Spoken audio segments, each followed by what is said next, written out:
நல்லா பாருங்க, உங்க ராசி அதிபரோட சேர்ந்து இப்ப யார் இருக்காருன்னா சுக்கிரபகவான் இருக்காரு.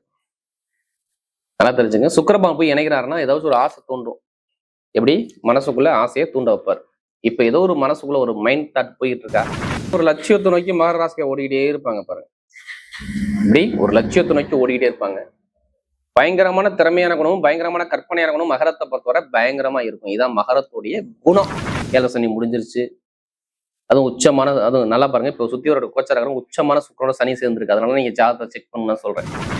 6ஆம் வீட்டை ராகுவோட இணைகிறார் 1, அந்த புதன் வக்கரமா இருந்தார் 2, தாய்மாம உறவு, மாமன் வழி உறவுகள், கடன் பிரச்சனைகள், எதிரி பிரச்சனை, தந்தையோட உடம்பு ஆரோக்கியத்துல, தந்தை மூலமா ஒரு மனக்குழப்பங்கள், மேல் அதிகாரிட்ட ஒரு பிரச்சனை, அதே மாதிரி பாருங்க சொந்த வீடு இடத்து பூமியில ஒரு கலகங்கள், வண்டி வாகனத்துல நிறைய செலவுகள், இதெல்லாம் நீங்க எடுத்து கேட்டுங்க.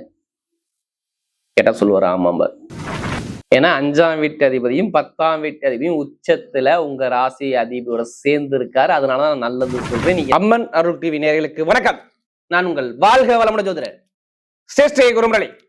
என்றும் குரு வழியில் குரு நேசிப்பும் குருவை போற்றும் அன்பார்ந்த குருவாரி நண்பர்களே, இன்றைக்கு பார்க்கக்கூடிய பலன் அம்மன் அருள் டிவில மார்ச் மாத பலன். எப்படி அம்மன் அருள் டிவில மார்ச் மாத பலன் எப்படிப்பட்ட யோகத்தை கொடுக்க போகுது நல்லா பாருங்க. கால சக்கரத்தின் 11ஆம் இடத்துல 4 கிரகம் ஒண்ணு கூடி இருக்குது, குரு பார்க்கிறாருங்க. இது நிறைய பேருடைய வாழ்க்கையை கண்டிப்பா தரமான ஒரு மாசமாக அந்த மார்ச் மாசம் இருக்கும். பாத்துங்க, அனைவரும் சரி உங்களோட ஜாதகத்தை எடுத்து செக் பண்ணிக்கங்க. மிகப்பெரிய ஒரு வெற்றி இலக்க அடையக்கூடிய ஒரு மாதம்னா அந்த மார்ச் மாசம் மட்டும்தான். ஜாதகத்துல நல்லா திசாபுத்தி நடந்துட்டால் எல்லாமே யோகமா வரும். இந்த மாசம் எல்லாமே ஒரு விசேஷமான ஒரு நாளாக கண்டிப்பா இருக்குது. மார்ச் மாசத்துல எந்த காரியம் தான் சரி பயங்கரமா வெற்றியை கொடுக்கும். ஏன்னா சுக்கிரன் உச்சத்துல, குரு பார்வையில் எல்லா கிரகம் இருக்கு. இப்ப மார்ச் மாசம் என்ன சொல்லணும், எல்லாமே வெற்றியா வரக்கூடிய நேரமாக கண்டிப்பா வரும். நிறைய விசேஷமான ஒரு மாசம். மெயினா குலதெய்வத்துக்கு உகந்த மாசம் மார்ச் மாசம் தாங்க. எப்படி குலதெய்வத்துக்கு உகந்த மாசம், மாசி மகம்பாங்க, இறந்த முன்னோர்களுக்கு நல்ல ஒரு அனுகூலமான மாதம் இந்த மாதம். அன்பார்ந்த மகர ராசி என்பர்களே, பொதுவாக மகர ராசி காலபுருஷனுடைய 10வது ராசி தான் இந்த மகர ராசி. எப்படி கால சக்கரத்தின் 10வது ராசி. நல்ல ஒரு உழைக்கக்கூடிய குணம் மகர ராசியை பொறுத்தவரை பயங்கரமா இருக்கும். நல்லா தெரிஞ்சுக்கங்க, பயங்கரமான உழைக்கக்கூடிய குணம் இருக்கும் மகரத்தை பொறுத்தவரை. அது மட்டும் இல்லைங்க, ஒரு லட்சியத்தை நோக்கி மகர ராசியை ஓடிக்கிட்டே இருப்பாங்க பாருங்க. இப்படி ஒரு லட்சியத்தை நோக்கி ஓடிக்கிட்டே இருப்பாங்க. பயங்கரமான திறமையான குணமும் பயங்கரமான கற்பனையான குணமும் மகரத்தை பொறுத்தவரை பயங்கரமா இருக்கும். இதான் மகரத்துடைய குணம். ஆராய்ச்சியாளர்கள், பயங்கரமான போட்டியாளர்கள், விளையாட்டுத்துறை, நிறைய விஷயத்துல பாருங்க. இந்த நீங்க ஹார்டான ஒர்க்கெல்லாம் நீங்க மகரத்திட்ட கொடுத்தா அந்த ஹார்டான ஒர்க்கை ஈஸியா சூப்பரா பர்ஃபெக்டா பண்ணுவாப்ல. இதான் மகரம். பயங்கரமான ஒரு அறிவான குணம் கண்டிப்பா மகரத்துல உண்டுங்க. அப்படிப்பட்ட மகர ராசி என்பவர்களுக்கு வரக்கூடிய மார்ச் மாத பலன் உங்களுக்கு எப்படிப்பட்ட யோகத்தை கொடுக்க போறாரு, இதுக்கான ஒரு பதிவு தான். தயவு செய்து சொல்றேன், இது ஒரு பொது பலனா பாருங்க. உங்களுடைய பிறப்பு ஜாதகத்தை தசாபதியை மேட்ச் பண்ணி பார்த்து எடுத்தா கரெக்டான ஒரு பதிவை நீங்க பார்க்கலாம். நம்ம எல்லா வீடியோவும் சொல்றோம் மகர ராசியை பொறுத்தவரை. கண்டிப்பா அம்மனருடைய ஃபர்ஸ்ட் வாட்டி பார்க்கணும், கண்டிப்பா சப்ஸ்கிரைப் பண்ணிக்கோங்க. அப்பதான் நம்ம போடக்கூடிய ஆன்மீக தகவல் உங்களுக்கு நல்லபடியா வந்து சேரும். இதுல கடைசி மட்டும் வீடியோ பாருங்க. உங்களுடைய நட்சத்திரக்கும் ஒவ்வொரு விதமான பலன் கொடுக்கும். மகர ராசியை பொறுத்தவரை கிரகமை பார்ப்போம். ஒரு ராசில இருந்து 2ஆம் இடத்துல நல்லா தெரிஞ்சுக்கணும். சூரிய பகவான், செவ்வாய் பகவான், புதன் பகவான், ராகு பகவான் இணைஞ்சிருக்காங்க. 3ஆம் இடத்துல முயற்சி வெற்றி ஸ்தானத்துல பாத்தீங்கன்னா உச்சமான சுக்கிரனோட சேர்ந்து சனி பகவான் இணைஞ்சிருக்காரு மகரத்தை பொறுத்தவரை. அடுத்து பாத்தீங்கன்னா நேரம் 6ஆம் இடத்துல பாத்தீங்கன்னா குரு பகவான், அடுத்து பாத்தீங்கன்னா 8ஆம் இடத்துல பாத்தீங்கன்னா கேது பகவான் சஞ்சார செய்வார். 2 கிரக பேச்சு இந்த மாசத்துல வருது. 1 சூரிய பகவான் கரெக்டா மார்ச் மாசம் 15ஆம் தேதிக்கு அப்புறம் 3ஆம் இடத்துக்கு வெற்றி ஸ்தானத்துக்கு போறாரு 1. அடுத்து பாத்தீங்கன்னா சுக்கிர பகவான் 25ஆம் தேதிக்கு அப்புறம் அவர் 4ஆம் இடத்துல போய் திக்பலமாக 2. இதான் அந்த மாசத்துடைய கிரகத்துடைய அமைப்பு. நல்லா பாருங்க, உங்க ராசி அதிபரோட சேர்ந்து இப்ப யார் இருக்காருன்னா சுக்கிர பகவான் இருக்காரு. நல்லா தெரிஞ்சுங்க. சுக்கிர பகவான் போய் இணைகிறாருன்னா ஏதாவது ஒரு ஆசை தூண்டும். எப்படி மனசுக்குள்ள ஆசையை தூண்ட வைப்பார். இப்ப ஏதோ ஒரு மனசுக்குள்ள ஒரு மைண்ட் தாட் போயிட்டு இருக்கா, கண்டிப்பா வரும். மார்ச் மாசம் 1ஆம் தேதியில வந்துடும். ஆமா, எப்படி 5ஆம் வீட்டு அதிபதி இணைகிறார், ஆசையை தூண்டுறாரு. ஏதோ ஒரு மனசுக்குள்ள ஆசை ஓடிக்கிட்டு இருக்கு. அந்த ஆசை நடக்குமா நடக்காதா அப்படிங்கிற குழப்பத்துல இப்ப இருப்பீங்க மகரம். ஏன்னா 5ஆம் வீட்டு அதிபதியும் 10ஆம் வீட்டு அதிபதியும் உச்சத்துல உங்க ராசி அதிபதியோட சேர்ந்து இருக்காரு. அதனாலதான் நல்லது சொல்றேன். நீங்க தயவு செய்து எல்லாருமே மகரத்துல நீங்க பிறந்திருப்பீங்க. இந்த 3 நட்சத்திரத்துல பிறந்திருப்பீங்க. என்ன நட்சத்திரம்? உத்திராடம், திருவோணம், அபிட்டம். எல்லாத்துக்குமே ஒரே மாதிரி ஜாதகத்துல தசாபுத்தி நடக்காது. உங்க நட்சத்திர பிரகாரம் ஒவ்வொரு நட்சத்திரத்துக்கும் ஒவ்வொரு விதமான திசை புத்தி நடக்கும். இதையும் தாண்டி பிறந்த நேர பிரகாரம், உங்களுடைய பிறந்த நேர பிரகாரம் உங்களுக்கு சொல்லுவாங்க, இந்த கிரகம் உங்களுக்கு யோகம், இந்த நம்பர் எடுங்க, இந்த கலரை யூஸ் பண்ணுங்க, இந்த விஷயத்துல போங்க, இந்த விஷயத்துல போகாதீங்க, இப்படிப்பட்ட கணவர், இப்படிப்பட்ட மனைவி, இப்படிப்பட்ட படிப்பு, இப்படிப்பட்ட துறை, இதை வச்சு சொல்லுவாங்க தெரியுங்களா? பிறந்த நேரம் இருக்கு பார்த்தீங்கன்னா, லக்கணத்தை வச்சுதான் குறிப்பிட முடியும். நீங்க ராசி மகர ராசியா இருக்கலாம், நட்சத்திரம் எதுவெல்லாம் இருக்கலாம், ஆனா லக்னம் தான் முடிவு பண்ணுது உங்களுடைய விதியை. உங்களுக்கு இத்தனை வயசுக்கு அப்புறம் இந்த கிரகம் வந்தா இது நடக்கும். சில பேர் பாருங்க பிறந்ததுல இருந்து கஷ்டப்பட்டுட்டே இருப்பாங்க. அவங்க ஜாதகம் எடுத்து பாத்தீங்கன்னா லக்னத்துல இருந்து இந்த கிரகங்கள் எல்லாமே மறைஞ்சு போய் ஒரு சில பேருக்கு பலவீனத்தை பார்க்கும், பலவீனமா இருக்கும். சில பேர் சொல்றாங்கல்ல, உங்க வீடியோ தொடர்ச்சியா பார்க்கறேன், எந்த ஒரு நல்லது நடக்கல, ஒரு முன்னேற்றம் இல்லைன்னு சொல்றீங்களா பாத்தீங்களா? அப்போ ஜாதகத்தை எடுத்து செக் பண்ணி பாருங்க, ஏதாச்சும் ஒரு கிரகம் மறைவதில் போய் நிற்கும். சில பேருக்கு லக்னம் 6 8 போய் மறைஞ்சா எந்த காரியத்தையும் தடங்களை கொடுத்துட்டே இருக்கும். நீங்க கேட்டு பாக்குங்க.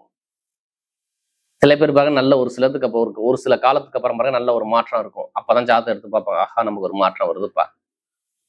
சில பேர் ஜாதகம் எடுத்து பார்த்துருப்பாங்க, நாளைக்கு நல்லா சரியாகுமா, இன்னைக்கு சரியாகும், நிறைய ஜாதகம் எடுத்து செக் பண்ணி பாருங்க.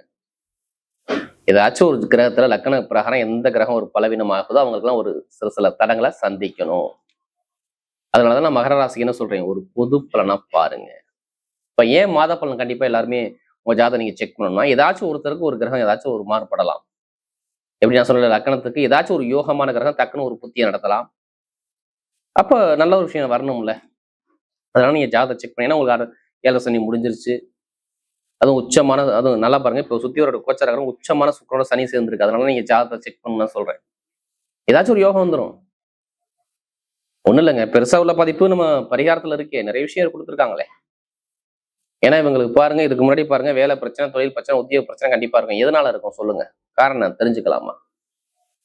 6ஆம் வீட்டு ராகுவோட இணைகிறார் 1, அந்த புதன் வக்கரமா இருந்தார் 2, தாய்மாம உறவு, மாமன் வழி உறவுகள், கடன் பிரச்சனைகள், எதிரி பிரச்சனை, தந்தையோட உடம்பு ஆரோக்கியத்துல, தந்தை மூலமா ஒரு மனக்குழப்பங்கள், மேல் அதிகாரிகிட்ட ஒரு பிரச்சனை, அதே மாதிரி பாருங்க சொந்த வீடு இடத்து பூமியில ஒரு கலகங்கள், வண்டி வாகனத்துல நிறைய செலவுகள், இதெல்லாம் நீங்க எடுத்து கேட்டுங்க.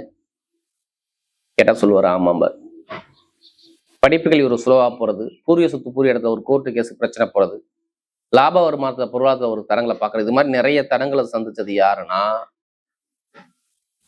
இந்த மகர ராசியரை கண்டிப்பா சந்திச்சிருப்பாங்க. ஏன்னா நமக்கு நிறைய ஜாதகம் கொடுத்தது மகரம் மகரம் மகரம். இப்ப சுக்கிரன் இணைகிறான்னா ஏதோ ஒரு சுப காரியம் வரப்போகுதுன்னு அர்த்தம். ஏன்னா சுக்கிரன் நட்பு கிரகம், அதனால உங்களுக்கு சொல்றேன். நான் முதல் பலனே சொல்றேன், ஏதாச்சும் சொத்துல உங்களுக்கு வில்லங்க பிரச்சனை இருந்தா அந்த வில்லங்கத்தை இப்ப அரசாங்கம் மூலம் எடுத்து நீங்க கேஸ் நடத்தி பாருங்க, கண்டிப்பா சக்சஸ் ஆகும். நீங்க இது மட்டும் எடுக்கக்கூடாது, ஏதோ உங்க மேல கேஸ் இருக்கு, அந்த கேஸை இப்ப எடுத்து நடத்தினா நல்லது நடக்கும். ஏன் நல்லது நடக்கும் நல்லா பாருங்க. 5ஆம் இடம் ஆசை தூண்டுறமா, அடுத்து 10ஆம் இடம் உங்களுக்கு அனுகூலமா, அடுத்து சூரிய போய் இணைய போறாது. எப்ப தெரியுமா? கரெக்டா மார்ச் 15க்கு அப்புறம் நீங்க அரசாங்கம் மூலம் ஒரு நல்ல விஷயத்த பார்க்க போறீங்கன்னு அர்த்தம். அப்போ ஒரு வழக்குல உங்க பக்கம் நல்லது நடக்க போகுது. நீதியை நேர்மையான கிரகம் சூரியன் இணைகிறாரு, அப்ப நல்லது கண்டிப்பா உண்டு. சொந்தமா வீடு வாங்கணும், வண்டி வாங்கணும், வாகனம் வாங்கணும்னா கண்டிப்பா வாங்கிதான் ஆகணும். வெளிநாடுனா வெளிநாடு போய் தான் ஆகணும், வெளியூர்னா வெளியூர் போய் தான் ஆகணும். இப்ப இது எல்லாம் ஷார்ப்பா வேலை செய்யுது. சில நண்பர்கள் மூலம் நிறைய நல்ல காரியம், திருமணம் நடக்காம கண்டிப்பா திருமணம் கண்டிப்பா கை கூடி வரும். நீ எதுவுமே கண்ணை முடிவு பண்ணி யோசிங்க, கண்டிப்பா கல்யாணம் வரும். ஏன்? ராசி அதிபதியோட 7ஆம் வீட்டு அதிபதி இணைகிறாரு. எப்ப தெரியுமா? மார்ச் 15க்குள்ள பாருங்க, கணவர் சம்பந்தமா மனைவி சம்பந்தமா ஒரு நல்ல விஷயம் நடக்கும். குழந்தை பாக்கியம் கருத்தரிக்கும். குழந்தை கிடைக்காத அனைவருக்கும் ப்ராசஸ் பண்ணி பாருங்க. அதாவது நான் மார்ச் மாசம் 25ஆம் தேதிக்குள்ள பாருங்க, குழந்தை பாக்கியம் கண்டிப்பா உங்களுக்கு கன்ஃபார்ம் ஆகும். பாருங்க, வெயிட் பண்ண இடத்த எடுத்து பாருங்க, சூப்பரா இருக்கும். இடம், வீடு, வண்டி, வாகனம் எல்லாமே வாங்கக்கூடிய யோகம். படிப்புகளில் ஒரு மாற்றம், தொழில் ஒரு மாற்றம், சூப்பரா இருக்கும். பொதுமக்கள் ஒரு நல்ல பேரு, இதெல்லாம் சாதகமா இருக்கு. நான் கெட்டது நான் சொல்ல வரல, நிறைய நல்ல விஷயம் இருக்கு. தொழில் பண்ணணும்னா புதுசா ஆரம்பிச்சு பாருங்க, தொழில ஒரு மாற்றம் இருக்கு. இதெல்லாம் ஜாதகத்தை நீங்க லக்கணத்தை வச்சு மையப்படுத்தி அந்த தொழிலுக்கு வேலை செய்த பார்த்து தொழில் ஸ்டார்ட் பண்ணி பாருங்க, நல்லா இருக்கும். ஏன்னா தொழில் ஸ்தான அதிபதி உங்க ராசியோட இணைகிறாரு. 2ம் 10ம் அவர் தாங்க. சனி தான் 2ஆம் இடம் 10ஆம் இடம் இருந்தா தொழில் பண்ணலாங்க. அந்த இடம் இணைஞ்சு உச்சமாயி நேரா 9ஆம் இடத்தை பார்க்குது. அப்ப தொழில லாபத்தை கொடுக்கணுமே. அப்ப ஜாதகம் தசாபதி நல்லா இருந்தா கண்டிப்பா லாபம் வரும்ல. இப்ப எடுங்க லாட்டரி கோட் எடுத்து பாருங்க, கண்டிப்பா அடிக்கும். நிறைய பேருக்கு லாட்டரி சீட் அடிச்சுக்கிட்டே இருக்கும். இப்ப ஏதாச்சும் ஒரு யோகம் வந்துகிட்டே இருக்குங்க. சொத்து, நகை, பணம், லாட்டரி ஏதோ ஒரு விஷயம் வரும் பாருங்க. உங்க ஜாதக பத்தி தசாபதி பார்த்து மூவ் பண்ணுங்க, கண்டிப்பா நல்லா இருக்கும். அதுக்காண்டி அதிலே பணத்தை போட்டு வரைய முடியாது. ஜாதக பத்தி தசாபதி பார்த்து மூவ் பண்ணா கண்டிப்பா லாட்டரி யோகம் உண்டு. வெளிநாடு யோகம், விசா பிரச்சனை, சொந்த குடியூர் விசா பிரச்சனை, இதெல்லாம் இருக்கும். இதெல்லாம் இப்ப ஒரு முடிவுக்கு வந்துடும். வேற கண்ட்ரி விட்டு கண்ட்ரி மாறணுங்கிற பிளான் தான் கண்டிப்பா பண்ணீங்க. நல்ல ஒரு மாற்றம் கண்டிப்பா இருக்கு. ஏன்னா இங்க கெட்டது நிறைய விஷயம் இல்ல, அதெல்லாம் நல்லது நிறைய விஷயம் இருக்கு. அதனால சொல்றேன். படிப்பு, கல்வி, தொழில், உத்தியோகம் சூப்பரா இருக்கும். அரசாங்க வேலைக்கு முயற்சி பண்ணுங்க, கண்டிப்பா முயற்சி பண்ணுங்க, சூப்பரா இருக்கும்.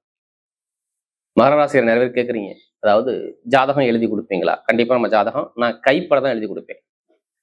சில பேர் பிரிண்ட் எடுப்பாங்க, நம்ம அப்படி கிடையாது. கைப்பட எழுதுனா ஒரு விதியை தீர்மானம் பண்ணா கண்டிப்பா நல்லது நடக்கும். ஏன்னா வாக்கியங்கிறது அந்த காலம், திருக்கணிதம் இப்ப நம்ம சொந்த ஊருக்கு சூரியனுடைய டிகிரியை வச்சு திருக்கணிதம் பேஸ் பண்ணி எழுதுவோம். அதனால நிறைய பேர் ஜாதகம் எழுதிக்குவோங்க, எழுதி கண்டிப்பா வாங்கிக்கலாம். அதுக்கான ஒரு ப்ராசஸ் நம்ம பண்றோம். இப்ப நட்சத்திர பலன்களை போமா. முதல் நட்சத்திரம் உத்திராடம். தைரியமான குணம், தன்னம்பிக்கையான குணம், திறமையான குணம், டேலண்டான குணம் நிறைய இருக்கும். இப்ப ஏதோ பாருங்க நல்ல விஷயம் நடக்க போகுது. இப்ப வீடோ, இடமோ, பூமியோ, வண்டியோ, வாகனம், சொத்தோ ஏதோ வாங்க போறீங்க, கண்டிப்பா நல்லது நடக்கும். படிப்புகளில் மாற்றம், தொழில ஒரு மாற்றம், நிறைய ஒரு மாற்றம் கண்டிப்பா உண்டு. வெளிநாடு யோகம், வெளியூர் யோகம், தொழில ஒரு நல்ல ஒரு வெற்றிகள் தேடி வருது. ஒரு ஆனா நல்ல விஷயம் நல்ல காரியம் கண்டிப்பா உண்டுங்க. இப்ப பாத்துக்குங்க, உத்திராடத்துல பிறகு கண்டிப்பா நல்ல விஷயம் நல்ல காரியம் தேடி வரும். நல்ல ஒரு மாற்றம் கண்டிப்பா உண்டு. ஆனா ஒரு சுப செலவா பண்ணிக்கங்க, உங்க பிளான் அதான் ஓடும். அடுத்து திருமணத்தை பிறந்தவங்க ரொம்ப அன்பான குணம், பாசமான குணம், அனுசரிச்சு போறவங்க, தன்மையான குணம், ஒழுக்கமான குணம் உங்களை நிறைய இருக்கும். எது வந்தாலும் பயப்படாதீங்க. திருமணத்தை சூப்பரான ஒரு டைம் வேலை செய்யும். படிப்புகள் நல்லா இருக்கும், வேலை உத்தியோகம் நல்லா இருக்கும், வெளிநாடு யோகம் நல்லா இருக்கும், வெளியூர் யோகம் நல்லா இருக்கும், ஆசைப்பட்ட விஷயம் கணவன் மனைவிகள் ஒற்றுமை நல்லா இருக்கும், பொதுமக்களுடைய தொடர்பு நல்லா இருக்கும், கலைத்துறை நல்லா இருக்கும். நிறைய விஷயம் நல்ல விஷயம் கண்டிப்பா நடந்துகிட்டே இருக்கும். கெட்டது பெருசா நடக்காது திருமணத்துல பிறகு சொல்றேன். ஏன்னா நமக்கு நிறைய ஜாதகம் கொடுத்து திருமணத்துல தான் இனிமே நல்ல ஒரு மாற்றம் தேடி வருது. அடுத்து அபிட்டம். பயங்கரமான திறமையான குணம், அறிவான குணம், பயங்கரமான ஒரு லட்சியத்தை நோக்கி ஓடி இருக்கக்கூடிய எல்லாமே பாருங்க அவிட்டத்தை பாருங்க கண்டிப்பா இருப்பீங்க. இனிமே அவிட்டத்துல பிறந்தவங்க பாருங்க எல்லாமே அனுகூலமான நேரம் கண்டிப்பா வேலை செய்யும். எதுவுமே பயப்படாதீங்க, எதுவுமே நல்ல ஒரு மாற்றம் வரும். இப்ப வீடோ, இடமோ, பூமியோ, வண்டியோ, வாகனமோ, சொத்தை வாங்குறியோ சூப்பரா வேலை செய்யும். நண்பர்கள், கூட்டாளி, பழக்கம் எல்லாமே சூப்பரா இருக்கும். இனிமே நல்ல ஒரு மாற்றம் கண்டிப்பா தேடி வருது. தொழில் உத்தியோகத்தில் நல்ல ஒரு மாற்றம் வருது. எந்த காரியம் எடுத்தாலும் சரி உங்க பக்கம் வெற்றிகள் கண்டிப்பா உண்டு உண்டு. ஏன்னா இது எல்லாமே நல்லதா இருக்கு. அதாவது கிரகமைப்பு உச்சமான சுக்கரோட சேர்ந்து சனி பகவான் இருக்காரு. எல்லாருமே நீங்க மகர ராசிக்கார கண்டிப்பா எல்லாருமே ஜாதகம் செக் பண்ணிக்க, நல்ல ஒரு மாற்றம் கண்டிப்பா தேடி வரும்.